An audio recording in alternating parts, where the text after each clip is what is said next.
Ya, halo semuanya. Bismillah, Assalamualaikum warahmatullahi wabarakatuh.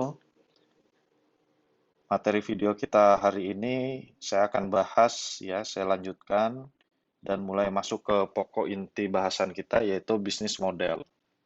Nah, jadi pertemuan sebelumnya saya sudah berikan gambaran-gambaran singkat bagaimana caranya kalian bisa mulai memetakan dari yang namanya peluang usaha itu seperti apa hingga akhirnya nanti kalian punya keyakinan untuk mulai berbisnis ya. Nah, tentu semua itu tidak cukup hanya sekedar dibayang-bayang, ya, tidak cukup hanya sekedar ngebayangin atau terlintas di benak kepala. Nah, segala sesuatunya itu harus kita apa namanya realisasikan ya dalam bentuk visualisasi, ya, atau disebut dengan model. Nah, jadi kalau kalian mau membuat patung, ya, mau membuat misalkan desain bentuk gambar apapun, pasti harus membuat dulu rancangan awalnya atau kita sebut dengan model. Nah, termasuk di dalam bisnis juga, nanti kalian akan banyak menggunakan yang namanya tools atau alat untuk memodelkan sebuah bisnis. Ya. Nah, kenapa bisnis itu harus dimodelkan? Supaya semua orang bisa paham. Ya. Jadi kalau kalian nanti ngajak teman kalian itu berbisnis, kan tidak cukup hanya sekedar diskusi, ngobrol.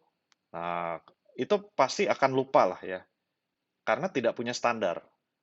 Nah, tapi kalau kita mengacu pada yang namanya model bisnis, ya, atau ada modelnya, atau gambaran ilustrasi sederhananya adalah ada visualisasinya, ya, teman kalian itu akan paham minimal, ya, atau kebayang. Jadi harus dibentuk dalam sebuah gambar. Nah, gambar yang saya maksud di sini nanti kita akan mempelajari yang namanya bisnis model canvas. Nah, jadi ada tambahan kanvas. Nah, kanvas ini tujuannya untuk menggambarkan bisnis kalian itu ngapain aja sih gitu kan. Terus siapa saja yang akan berperan, terus dapat uangnya dari mana, pakai apa dan seterusnya dan seterusnya. Nah, itu nanti kita bahas secara mendetail di bisnis model canvas.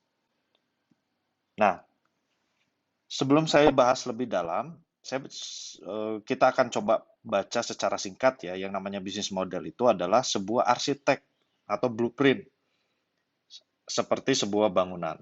Nah, Anda sebagai seorang entrepreneur itu tugasnya adalah mendesain dulu, ya, merancang dulu model bisnisnya itu mau kayak gimana.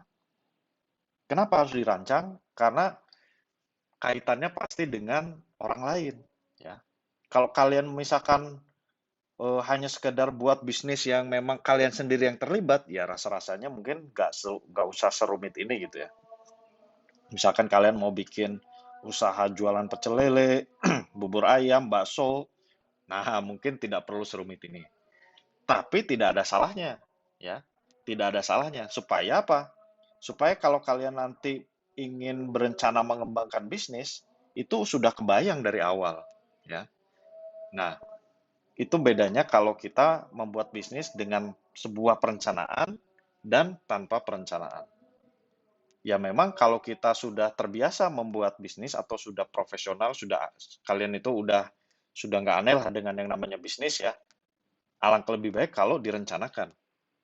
Nah, tapi kalau kita baru terjun ke dunia usaha atau bisnis, ya mungkin masih belum kebayang, ya kan? Kadang nanti apa yang direncanakan dengan yang direalisasikan itu nggak sama. Bahkan banyak nggak samanya. Nah, itu yang sering terjadi. Ya, tapi memang tidak ada salahnya juga, sekalipun kalian memang baru terjun ke dunia bisnis, tapi sudah merancang merancang duluan di awal, nggak ada salahnya juga sih. Ya. Nah, bisnis model Canvas itu ada 9 komponen, ya, ada 9 komponen. Nah, nanti kita akan bahas satu persatu atau masing-masing dari setiap komponen.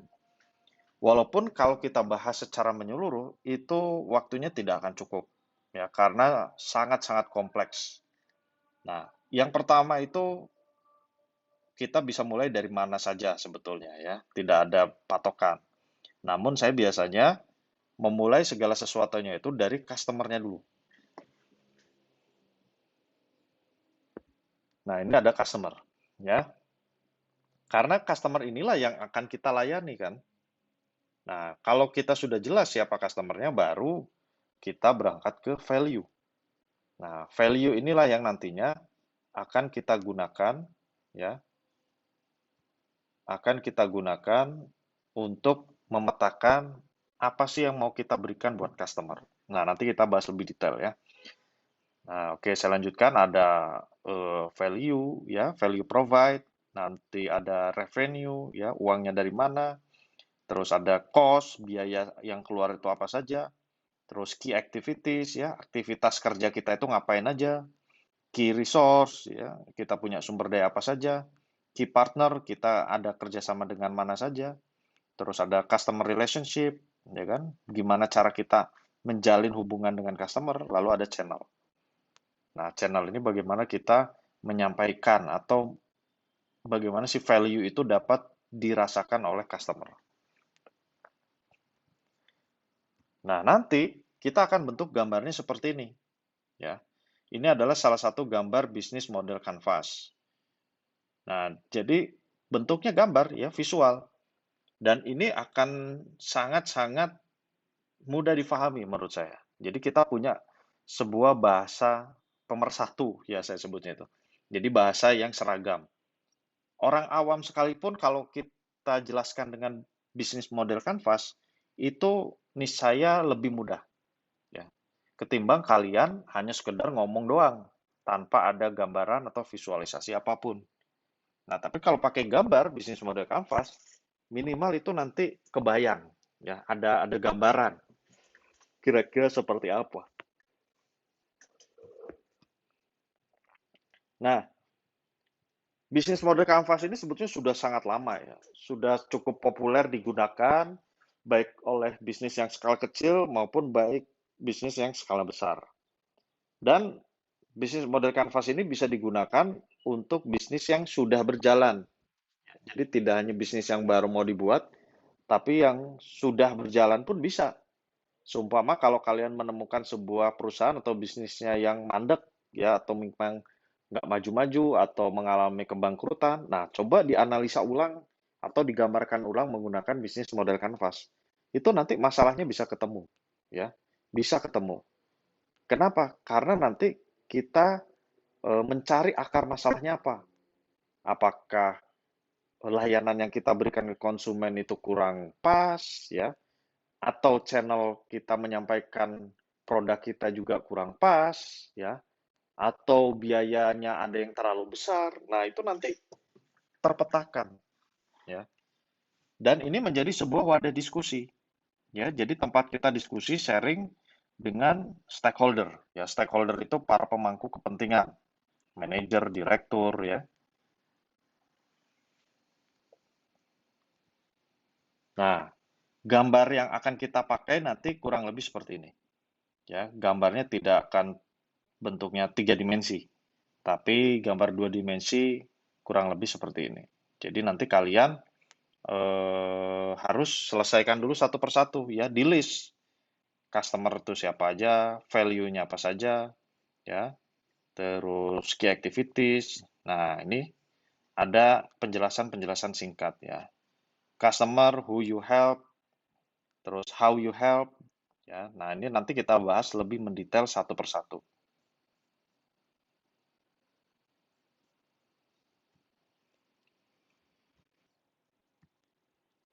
Nah, sekarang kita bahas dulu customer segment. Ya. Dari gambarnya saja, customer ini adalah ya orang, ya. Jadi perlakukanlah customer itu sebagai orang pada umumnya. Nah, bagaimana kita bisa memotret apa yang orang butuhkan, ya, barang apa yang mau kita jual ke mereka. Nah, ini harus betul-betul kita renungkan dengan baik, ya, karena ini yang menjadi apa? Faktor utamanya nanti, ya. Ini yang menjadi atau yang akan sangat menentukan sekali usaha kalian itu bisa diterima atau tidak. Ya, produk kalian itu bisa diterima atau tidak. Nah, customer segment building block define different group of people or organization. Jadi nanti pada saat kalian menentukan siapa customernya, bisa kalian tulis orang per orang, atau bisa ditulis kelompok, atau perusahaan, atau apapun itu. Ya, misalkan sebut saja orang per orang itu mahasiswa, ya, itu kan pasti kelompok orang, ya. Nah, nggak mungkin saya sebutkan nama. Ya, masa kalian jualnya sama nama sama orang itu aja kan nggak mungkin. Jadi biasanya sekelompok orang atau organisasi. Nah, kalau organisasi mungkin sebut saja perusahaan A, perusahaan B, perusahaan C, gitu ya. Nah, organisasi yang memberikan layanan pada organisasi lainnya disebut dengan business to business. Dan organisasi yang melayani ke konsumen, business to konsumen. Nah, nanti masuknya kalian kemana? Business to business atau business to konsumen. Nah, beberapa organisasi, ya, beberapa organisasi melayani kedua jenis konsumen, ya, baik yang bayar maupun yang tidak berbayar. Contohnya adalah Facebook. Facebook itu punya dua konsumen, ya, konsumen yang berbayar dan konsumen yang tidak berbayar. Konsumen yang berbayar itu adalah orang-orang yang mau pasang iklan di Facebook. Nah, kan dia harus bayar ke Facebook supaya iklannya muncul. Konsumen yang tidak berbayar atau gratis ya kita sebagai pengguna, ya. Nah, itu contoh. Terkadang ya, konsumen yang tidak berbayar cukup esensial, ya cukup berpengaruh. Nah, di sini kita bisa ambil pelajaran, ya. Pelajarannya adalah kita bisa tiru itu bisnis modelnya Facebook, Google. Artinya apa? Secara filosofi, mereka itu memberi dulu baru menerima, ya. Give dulu baru take. Nah, jadi kalau kalian punya sebuah usaha, alangkah lebih bagus kalau memberikan secara cuma-cuma, ya. Ya contoh saja kalau aplikasi mungkin gampang ya, nggak ada ruginya, ruginya pun sedikit. Memberikan akun gratis ya. Kalau mau versi yang lebih lengkapnya bayar. Nah biasanya kan gitu ya kalau software. Nah kalau dalam bisnis-bisnis offline, coba kalian pikirkan, ada nggak hal-hal yang bisa kalian berikan secara gratis? Ya artinya kan bisa kalian anggap itu sebagai sedekah, ya, atau memang itu program usaha kalian. Nah contoh, kalau kalian misalkan ya yang real-real aja deh misalkan ya, kalian punya usaha toko baju. Nah, usaha toko baju kalian ada nggak customer segmen yang memang kalian gratiskan? Ya tentu kalau yang namanya gratis ada customer segmen yang berbayar. Nah, tujuannya apa? Ya tujuannya sebetulnya salah satu strategi marketing juga sebetulnya itu. Ya, ya sebut saja kalau kalian punya toko baju, kalian memberikan donasi ya atau sumbangan baju bagi para korban bencana alam. Nah, di branding dengan toko baju kalian. Nah, seperti itu. Ya. Atau mungkin kalian bisa memberikan baju secara gratis dengan kriteria-kriteria tertentu. Nah, itu kalau segmennya di fashion misalkan ya. Kalau di makanan apalagi ya. Bisa saja kalian bikin program, saya sering menemukan itu setiap Jumat habis Jumatan selalu ada di beberapa masjid itu bagi-bagi makanan gratis dengan bungkusan tertulis label nama restorannya ya. Nah, di sisi lain itu memang sebuah sedekah ya yang tentu akan memberikan dampak yang positif. Tapi dari sisi marketing itu kan branding ya, itu branding. Nah, termasuk kalian pun kalau punya usaha-usaha lain makanan seperti catering atau apapun itu bisa ditiru. Tinggal pikirkan cara yang lebih kreatif ya. Cara kreatif ini kan tiap orang juga berbeda, tiap bisnis atau usaha pun juga berbeda ya. Yang sering kita temukan mungkin suka ada istilahnya itu adalah tester. Nah, itu yang paling sederhana, ya, tester makanan. Nah, seperti itu. Nah, terus contoh dari customer segment. Ya, kalau kita breakdown atau kita pecah, itu ada 3 kelompok customer segment itu, ya. Yang pertama itu adalah mass market. Nah, mass market ini adalah bisnis model yang fokus pada banyak orang, ya, yang fokus pada banyak orang. Siapa pemain di mass market? Biasanya sektor-sektor elektronik. Ya, jadi Kalau kalian berbisnis di bidang elektronik, siapa konsumennya? Ya semua orang, ya, yang butuh perangkat elektronik. Nah, kan seperti itu biasanya. Nah, terus yang kedua adalah niche market. Ya, niche market ini adalah sektor-sektor spesifik, ya, sektor-sektor spesifik. Contohnya adalah banyak, ya, banyak banget. Contohnya mungkin kalau di bidang resto saya suka menyoroti apa itu tempat kopi itu ya. Nah, sekarang kopi-kopi banyak bermunculan. Itu sudah menyasar segmen-segmen spesifik atau niche market. Nah, sebut saja abnormal ya. Nah, kalau kalian lihat abnormal itu niche market bermain itu ya. Kita bisa lihat dari apa? Ya dari cara penyajian, dari susunan menunya, dari penempatan layout lokasi ya, susunan meja, tata letak ruangan. Kalau kalian sudah menspesifikkan marketnya atau sudah niche market bermainnya, itu akan tercermin pada apa? Ya tadi, menunya, harganya, ya, lokasi, tata letak. Nah, jadi kalau sudah bermain niche market pasti akan ke sana nanti. Ya, contoh yang bisa kita lihat. Nah, saran saya kalian bermain di niche market. Ya, karena niche market ini menjawab kebutuhan segmen spesifik. Kita tidak bisa jual kopi ke semua orang. Walaupun bisa, pada kenyataannya memang bisa. Semua orang bisa datang ke warung kopi kita ya. Tapi kita sendiri harus punya segmen spesifik. Sekalipun nanti yang datang ya siapapun ya. Tujuannya apa? Tujuannya adalah untuk aktivitas marketing kita nantinya. Ya, kalau kalian sudah niche market, pasti aktivitas marketing kalian sudah spesifik. Nah, contoh aja tadi abnormal ya. Kalian pasti sudah memikirkan siapa yang akan jadi konsumen kalau kalian lihat abnormal itu. Konsumennya adalah mahasiswa, ya. Kalau saya lihat sekilas ya, konsumennya adalah mahasiswa. Kenapa? Pertama kita lihat dari menu. Ya, kalau kalian lihat menunya, itu menu-menu mahasiswa semua, ya, mulai dari peremihan itu, ya. Terus kopi-kopi juga, makanan-makanan cemilan-cemilan, harganya pun terjangkau. Dan saya yakin, insya Allah saya yakin itu niche marketnya adalah mahasiswa. Nah, kalau kalian pernah datang ke sana, coba lihat, ya, mereka selalu menawarkan tongkrongan 24 jam. Kalau sebelum COVID ya, 24 jam dengan akses internet unlimited, kecepatannya pun tinggi.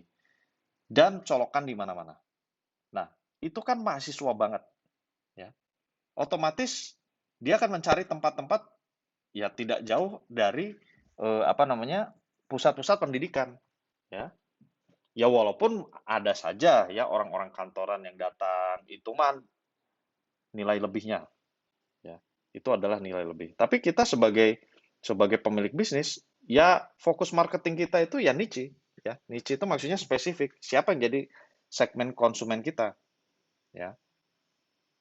Nah, pelajarannya adalah gini. Contoh ya di dalam kehidupan nyata itu, kalian punya toko baju, ya.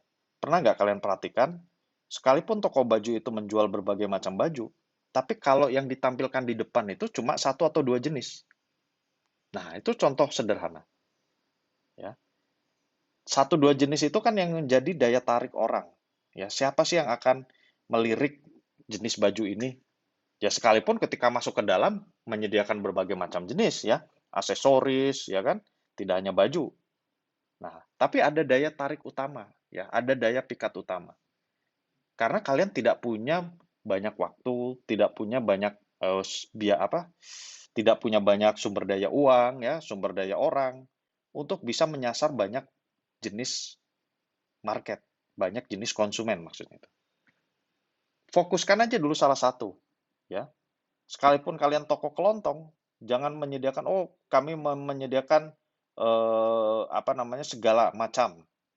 Nah, bukan berarti tidak boleh, ya. Kalau kalian punya modal yang besar, ya silakan aja. Tapi kalau kalian modalnya terbatas, waktunya terbatas, segalanya serba terbatas, ya bermainnya spesifik aja, ya, niche market saja. Nah, ide-ide seperti ini apa namanya, memang banyak ya, tapi tidak semua orang mampu berpikir ke arah sana. Kadang mikirnya itu, ini kira-kira ada yang beli nggak? Nah, kalau nggak punya jiwa bisnis, mental bisnis atau belum belum apa belum terbentuk, ya yang ada apa? Ikut-ikutan. Ya. Jadi bisnis itu hanya sekedar ikut-ikutan. Contoh, kalau teman sebelah atau orang di depan rumah buka warung, kita ikutan buka warung. Sekarang lagi rame misalkan jualan apa? Seblak, ikut-ikutan jualan seblak. Nah, gitu ya. Coba kalian pikirkan sesuatu yang sangat spesifik, menyasar target market yang spesifik. Apa itu? Ya, cari sendiri ya, cari sendiri. Nah, itu kalau bicara niche market. Terus ada multi-site market.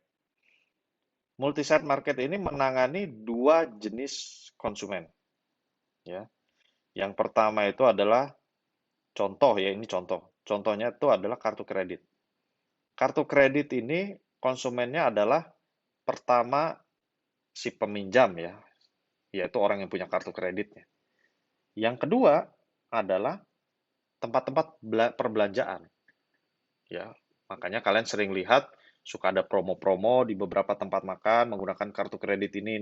Nah, supaya orang itu mau pakai kartu kredit itu kan, ya.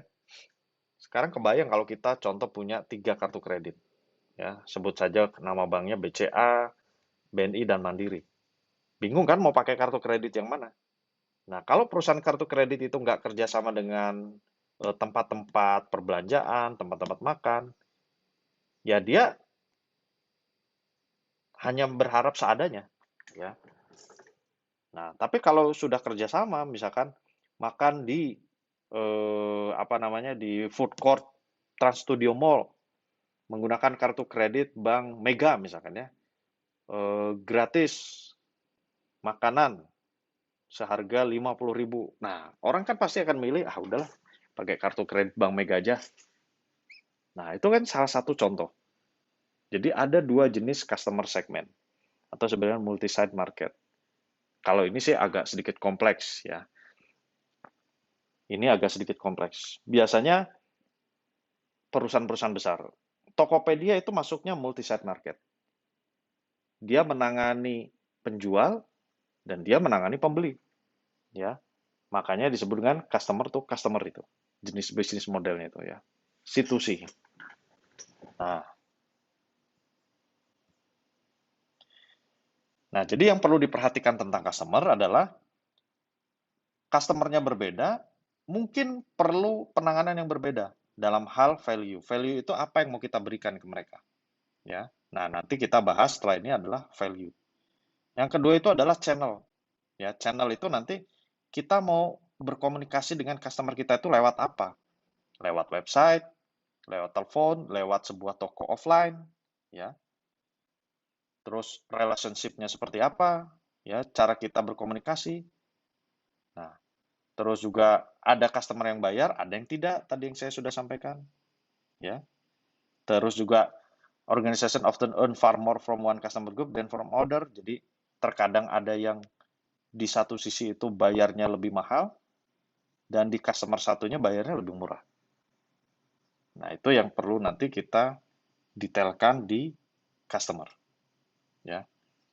Oke, baik, itu dulu materi kita mengenai customer segment di bahasan bisnis model Canvas, ya. Nanti kita akan lanjutkan di video selanjutnya mengenai value proposition. Terima kasih. Assalamualaikum warahmatullahi wabarakatuh.